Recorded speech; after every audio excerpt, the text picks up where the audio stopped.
जयप्रदा की मुलाकात बीजेपी के दो नेताओं से, फिर आजम खान के परिवार की मुलाकात कांग्रेस पार्टी के प्रदेश अध्यक्ष अजय राय से।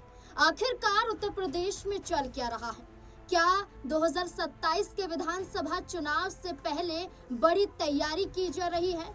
क्या आजम परिवार अब सपा का साथ छोड़कर कांग्रेस का दामन थामने के लिए तैयार हो जाएगा? जहां सपा अध्यक्ष अखिलेश यादव पर तंजीम फातिमा ये आरोप लगाती रही हैं कि सपा के जरिए आजम खान का ख्याल नहीं रखा जा रहा है, जेल में बंद हैं लेकिन उनकी रिहाई के लिए कोई कदम नहीं उठाया गया है। घर पर मुलाकात होती है तो कहा जाता है कि हमें सिर्फ अल्लाह पर भरोसा है। सपा अध्यक्ष को लेकर तंजीम फातिमा का ये कहना कि हमें उम्मीद किसी से भी नहीं है। अध्यक्ष थे, हालचाल पूछने आए और चले गए, लेकिन जब अजय राय आते हैं तो 45 मिनट तक बातचीत चलती है तंजीम फातिमा की और उनके बड़े बेटे अदीब की। और इस बीच में आजम खान को लेकर चर्चा होती है कि किस तरह से व्यवहार उनके साथ जेल में बंद होने के बाद किया जा रहा है। आजम खान कष्टों में हैं और इसको लेकर सपा के जरिए कोई बड़ा कदम नहीं उठाया गया है। अब ऐसे में इस मुलाकात के पीछे क्या यही मायने निकल रहे हैं कि सपा नहीं तो कांग्रेस, और कांग्रेस क्या मौका उत्तर प्रदेश में तलाश रही है? इन्हीं से जुड़े हुए तमाम सवाल हैं, जानने की कोशिश करेंगे। हमारे साथ हमारे वरिष्ठ सहयोगी अमन सर जुड़ चुके हैं। सर, एक तरफ तो आजम खान और अब्दुल्ला आजम दो पैन कार्ड मामले में जेल में बंद हैं, 7 साल की सजा उन्हें सुनाई गई है। ऐसे में लगातार कोर्ट में सुनवाई हो रही है, एमपीएमएलए कोर्ट में, लेकिन सुनवाई की तारीख आगे बढ़ा दी जाती है। मामला 2019 का है, लेकिन अब तक इस मामले में राहत नहीं मिल पाती है। और इस बीच में ईद के मौके पर तंजीम फातिमा मुलाकात करने पहुंचती हैं। वहां उनके बड़े बेटे अदीब भी पहुंचते हैं और यहां अब्दुल्ला के एक दोस्त भी पहुंचते हैं, अनवर। लेकिन तंजीम फातिमा मुलाकात कर लेती हैं, परिवार वाले मुलाकात कर लेते हैं, लेकिन दोस्त से मुलाकात करने नहीं दिया जाता है। इससे पहले यूसुफ मलिक भी पहुंचते हैं आजम खान से मुलाकात करने के लिए। मुलाकात के बाद एक संदेश, एक फरमान जनता के बीच पहुंचाने की कोशिश करते हैं, एफआईआर दर्ज हो जाती है। तो जो आजम खान से मुलाकात कर रहा है उनकी ही मुश्किलें खड़ी की जा रही हैं। क्या इस पूरे मामले को लेकर देखा जाए कि क्या आजम खान को तो राहत नहीं मिल रही है, लेकिन उनके साथ जुड़े हुए लोगों को भी राहत नहीं मिल रही है? कैसे देख रहे हैं? देखिए, बिल्कुल नाज़मीन, क्योंकि आजम खान उत्तर प्रदेश की राजनीति में एक बड़ा चेहरा रहे हैं और जाहिर बात है कि समाजवादी पार्टी के वो संस्थापक चेहरों में से एक है, तो इस नाते भी कम से कम उनका जो कह सकते हैं कि कद है वो उसका ख्याल रखते हुए उनको तवज्जो दी जानी चाहिए। आपको याद होगा इससे पहले भी जब वो जेल में बंद थे रामपुर की, तब भी ये बात कही गई कि भाई ठंड का वक्त है, उनको जो चीज़ें होनी चाहिए ज़रूरी, यानी कि उनको ज़मीन पर लेटाया जा रहा है, जो चीज़ें मुहैया कराई जानी चाहिए जेल मेन्यू के अनुसार वो भी नहीं दी जा रही। उस समय भी तमाम तरह के आरोप लगे थे शासन प्रशासन पे। अब जबकि देख रहे हैं कि उनकी उम्र का जो पड़ाव है वो 70 के आसपास दिखाई पड़ता है, तो ऐसे में हर कोई ये कहता है कि भाई आखिर उम्रदराज नेता के साथ में इस तरह की बदसलूकी करना या इस तरह का उनके साथ में कह सकते हैं व्यवहार करना कहाँ तक उचित है। क्योंकि तंजीम फातिमा उनसे मुलाकात करती हैं, जो कि खुद भी कह सकते हैं कि एक बड़ा चेहरा बनती हुई नजर आई थी आजम खान के साथ में। हालांकि आजम खान ने अपनी राजनीति के दौर में कभी भी अपने परिवार के सदस्यों के आगे नहीं किया, लेकिन जिस तरह से उनके ऊपर तमाम इल्जाम लगे, उस समय उनके बेटे भी राजनीति में आए, उनकी पत्नी भी राजनीति में आई। अब यहाँ से उनकी राजनीति जो है वो किस तरह से आगे बढ़ती हुई दिखाई पड़े, क्योंकि आप देख रहे हैं कि अभी भी आजम खान, अब्दुल आजम जेल के अंदर बंद हैं और लगभग 7 साल की सजा का प्रावधान यहाँ पर उनके लिए किया गया है। तो क्या जेल से वो छूटते हुए दिखाई पड़ेंगे? क्या ऊपरी अदालत में कहीं उनको राहत मिलती हुई दिखाई पड़ेगी? क्योंकि 2027 बहुत करीब है, ऐसे में तमाम जो पॉलिटिकल रणनीतियां हैं वो यहाँ से बनने अब शुरू हो गई नाज़मीन, और इसमें आजम खान की भूमिका को नकारा नहीं जा सकता। आजम खान का अगर रामपुर का कद हम देखें तो आपको पता चलता है कि लगभग 40-45 साल से आजम खान रामपुर के सबसे ताकतवर राजनेता हैं।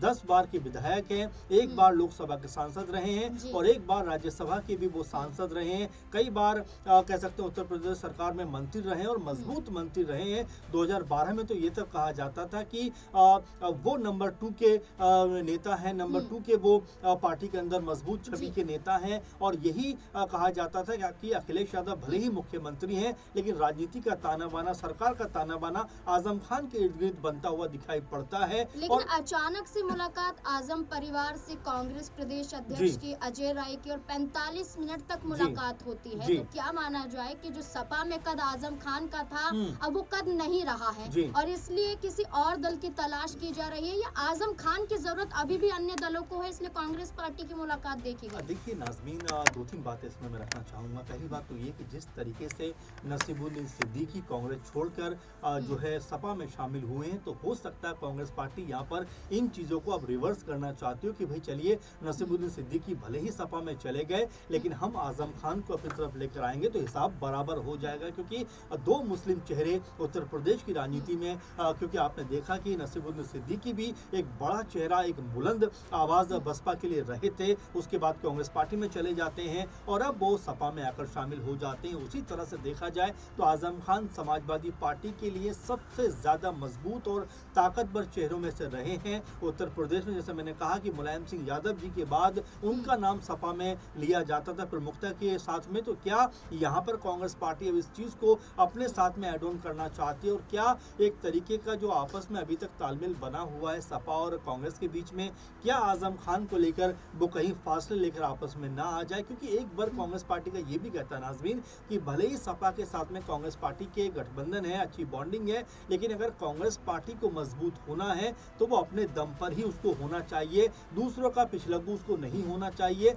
अपनी पार्टी को खुद मजबूत करना चाहिए। क्योंकि कांग्रेस के जो नेता हैं वो ये तक कहते हैं कि देखिए आज भी हमारे जो वोट हैं वो हर एक घर के अंदर मौजूद हैं, बस हमारी पहुंच वहां तक होनी चाहिए। तो ऐसे में क्या आजम खान के जरिए रामपुर की राजनीति में कांग्रेस पार्टी एक बार फिर जबरदस्त वापसी करना चाहती है? क्योंकि रामपुर में एक समय दबदबा रहा था कांग्रेस पार्टी का, जब नवाब परिवार के सदस्य चाहे जुल्फिकार अली हों या कह सकते हैं बेगम नूरबानो हो, और ये जो चेहरे थे वो लगातार कांग्रेस पार्टी के चुनाव जीतते रहे थे, लेकिन अब बीते कई कह सकते हैं कि बहुत समय से हम देख रहे हैं कि लगातार या तो बीजेपी या फिर सपा के लोग यहाँ से जीते चले आ रहे हैं। तो ये कहीं ना कहीं कांग्रेस पार्टी के लिए मुश्किल का समय है। हो सकता है आजम खान को लेकर उनकी मुश्किल यहाँ पर हल होती हुई दिखाई पड़ जाए। एक और सवाल रहेगा कि आजम खान जेल में बंद है, उनके बेटे जेल में बंद है और माना जा रहा है कि वो विधानसभा का चुनाव भी नहीं लड़ पाएंगे, अभी लंबा समय उन्हें बिताना पड़ेगा चुनाव लड़ने के सिलसिले में। तो परिवार के और भी सदस्य हैं, मुलाकात तंजीम फातिमा से होती है, उनके बड़े बेटे से होती है, उनकी